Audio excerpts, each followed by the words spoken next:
Welcome to Wellywood Wargaming, where the grim dark never sleeps. Crack open a bottle of wild snake and spark up a low stick as we take a journey down Underhive.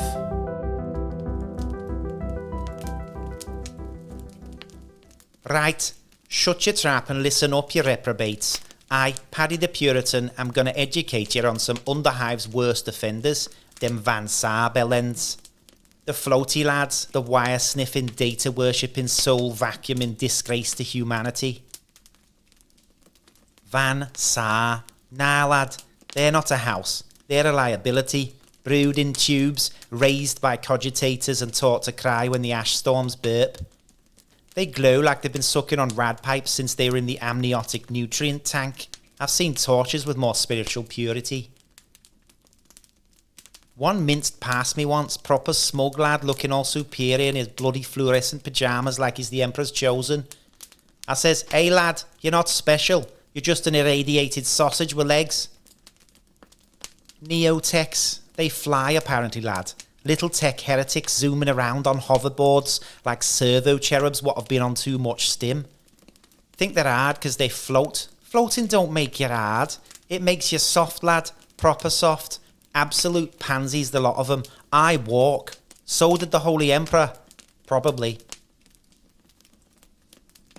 I've fought emaciated rats tougher than them. My cousin saw one get tapped on the shin and go down screaming like he'd been kissed by an eviscerator. How embarrassing. I'd rather get jumped by a gilded taxman than trust one of them to hold the front line. Augments, oh mate, don't get me started.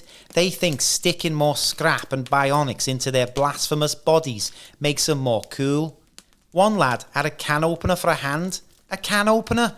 What are you going to do with that? Seen another lad with 6 eyes. Why would you need 6 eyes? You get those eyes for Sanguinala, I said, and twatted him so hard I cracked his faceplate. They don't even eat. They interface a constant supply of nutrient paste through a tiny tube. Keeps them scrawny and emaciated. I'd rather be fat and pious. I doubt they've even had a rat on a stick, the poor sods. And they send in spiders first. Why? Because they're feffing cowards. Straight up.